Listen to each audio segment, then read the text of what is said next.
పొదుపు చర్యలు, విద్యుత్ సంస్కరణలు. నేటి కేబినెట్ భేటీలో ఇవే ప్రధాన అజెండా. కొండారెడ్డిపల్లి తరహాలోనే మరిన్ని సోలార్ విలేజ్ల ఏర్పాటు.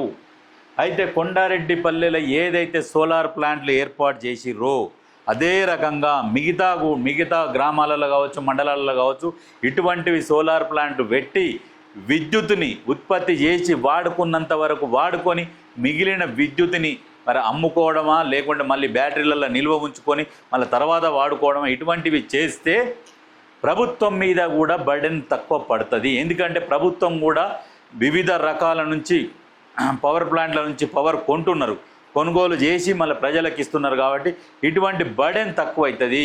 కాబట్టి ఇది ఒక మంచి ఆలోచన. ఇటువంటివి దీనికి ప్రభుత్వం కూడా ప్రోత్సహిస్తున్నది, సబ్సిడీ కూడా ఇస్తున్నది. ఎవరన్నా కావాలి అనుకుంటే మీ లోకల్లో ఉన్న ఎవరినని అడిగినా చెప్తారు. ఈ సోలార్ ప్లాంట్ మీరు ఆన్లైన్లో చెక్ చేసుకున్నా కానీ ప్రభుత్వం నుంచి సబ్సిడీ ఉన్నది, వీటిని ప్రోత్సహిస్తున్నది ప్రభుత్వము. నిజంగా దీనివల్ల కూడా మీకు చాలా ఉపయోగం ఉంటుంది. ఎందుకంటే మీరు నెల నెల కరెంటు బిల్లు కట్టాల్సిన పని కూడా ఉండదు. కొంతమంది ఇంటి మీద కూడా సోలార్ ప్లాంట్లు పెట్టేసుకుని ఆ ఇంటికి సఫిషియెంట్ కరెంట్ వస్తున్నది. ఎక్కడ కూడా ఏం ఇబ్బంది కలగకుండా ఫుల్ కరెంటు సరిపోతున్నది. పొద్దుగాల నుంచి నైట్ వరకు, పొద్దుగాల ఎంతైతే సేవ్ అవుతుందో ఎనర్జీ దాన్ని మళ్ళీ నైట్లో వాడుకుంటున్నారు. నిజంగా దీనివల్ల ₹1000 నెలకు ఎంతో కొంత బాగా సేవ్ అవుతున్నది. దాంతోపాటు గ్రామాలల్లో పెద్దగా పెట్టేసి ప్లాంట్లు కొన్ని ఎకరాలలో పెట్టేసి దాని నుంచి ఉత్పత్తి అయ్యే విద్యుత్తుని మళ్ళీ అమ్ముకోవచ్చు. అటువంటి ఆప్షన్ కూడా ప్రభుత్వం కల్పిస్తున్నది. కాబట్టి దీని మీద ప్రజలు ఆలోచన చేసుకుంటే చాలా మంచిది. అయితే ఇంకొకటి, స్టూడెంట్ల ఖాతాలోకే ఫీజు రియంబర్స్మెంట్. అయితే ఫీజు రియంబర్స్మెంట్ గురించి గతంలో కాలేజీలు ఏం చేసేదంటే లేని విద్యార్థులను ఉన్నట్టు ఇవన్నీ క్రియేట్ చేసి ప్రభుత్వం నుంచి ఫీజు రియంబర్స్మెంట్ కింద విపరీతంగా వసూలు చేసేది.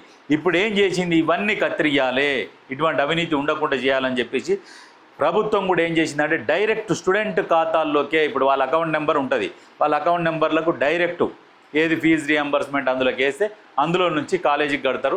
ఇంకేమన్నా ఎక్కువ తక్కువ ఉంటే ఎంతో కొంత కట్టుకొని చదువుకుంటారు. ఎందుకంటే ఫస్ట్ నుంచి కూడా ప్రభుత్వం ఒకటే మాట చెప్తుంది, అదే స్టాండ్ మీద ఉన్నాడు మన ముఖ్యమంత్రి రేవంత్ రెడ్డి గారు. ఏంటంటే విద్య, వైద్యం అనే దాని మీద మొదటి నుంచి ఒకే స్టాండ్ మీద ఉన్నాడు. అందుకనే ప్రభుత్వం సహకరిస్తున్నన్ని రోజులు ఏ ప్రభుత్వం వచ్చినా సహకరిస్తున్నంతసేపు దాన్ని వాడుకోవాలి. దాన్ని వాడుకోకుంటే నష్టపోయేది ప్రజలే. ఎందుకంటే ప్రభుత్వం ఖర్చు పెట్టి చదివిపిస్తున్నది. మీకు ఏమేం కావాలో అన్ని వసతులు కల్పిస్తామని చెప్తున్నారు. బయటి దేశాలకు పోతందుకు కూడా మేము సహకరిస్తాం, చదివించుకోండి, మా పిల్లలే అనుకుంటామని కూడా ముఖ్యమంత్రి రేవంత్ రెడ్డి గారు చెప్పారు. నిజంగా ఈ విషయంలో మాత్రం సెల్యూట్ చేయాల్సింది. అందుకనే ఇటువంటి అవకాశాలు వచ్చినప్పుడు సద్వినియోగం చేసుకోవాలి. చేసుకోకుంటే దానికి ఎవరు ఏం చేయలేరు. ఇందిరమ్మ కుటుంబ బీమా ఓకే, పొదుపు చర్యల్లో భాగంగా ప్రభుత్వ శాఖలకు గైడ్లైన్స్ ఇచ్చే ఛాన్స్. పంటల మార్పిడి దిశగా రైతులకు దిశానిర్దేశం చేసే అవకాశం. అయితే ఒకే పంట వేయడం వల్ల కూడా ఇప్పుడు ప్రభుత్వం తీసుకొని ఏం చేయాలి, కొనుగోలు చేస్తూ ఉంది. మన దగ్గర వరి ధాన్యం అత్యధికంగా దిగుబడి అయింది. అయితే గతంలో కొంతమంది చెప్పారు కాళేశ్వరం వల్ల ఇక్కడికి నీళ్లు పోతున్నాయి, ఏ జిల్లాకు పోయి మీటింగ్ పెడితే ఆ జిల్లాలో కాళేశ్వరం నీళ్ళు అని చెప్పారు. మరి కాళేశ్వరం నీళ్లు లేకుండానే అధిక దిగుబడి 4 లక్షల టన్నుల అధిక దిగుబడి వచ్చిందంటే చాలా గొప్ప విషయం అన్నట్టు.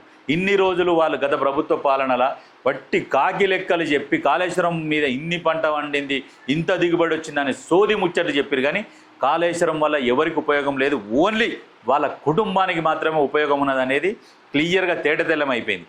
అయితే ఇప్పుడు ఏం చేస్తున్నారంటే పంట మార్పిడి, ఒకే పంట వేయకుంటే వివిధ రకాల పంటలు వేసుకోర్రి, వివిధ రకాల పంటల మీద పంట దిగుబడి వస్తే దాని ద్వారా ఆదాయం పెంచుకోండి, రైతులకు దాని మీద అవగాహన కల్పించాలని చెప్పేసి చెప్తున్నారు.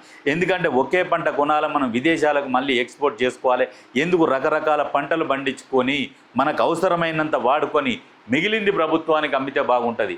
ఎందుకంటే దీని మీద అధికారులు కూడా రైతులకు అవగాహన కల్పించే దిశగా ముఖ్యమంత్రి గారు సూచనలు చేశారు. ఎందుకంటే ఒకే పంట కాకుండా అక్కడ సాయిల్ కూడా, మట్టి కూడా ఏదైతే ఉన్నదో దాన్ని కూడా డిఫరెంట్గా మట్టిలో బలం కూడా పోతుంది. కంటిన్యూ ఒకే పంట వరి వేయడం వల్ల కూడా, ఎందుకంటే దాంట్లో బలం తక్కువ అయిపోతుంది, ఎంతసేపటికి ఇంకా మళ్ళీ మందులు వేయాల్సి వస్తుంది. కాబట్టి డిఫరెంట్ పంటలు వేసుకుంటూ పోతే ఆ మట్టిలో ఉన్నది కూడా ఆ బలం కూడా అట్లనే ఉంటుంది. దానిది ఏంటంటే ఇప్పుడు అధికారులతోని రైతులకు సమావేశాలు ఏర్పాటు చేసి ఈ సలహాలు సూచనలు ఇచ్చేసి పంటలు మార్చి పండియడం వల్ల మీకు కూడా లాభాలు ఉంటాయని చెప్పేసి చెప్తున్నారు.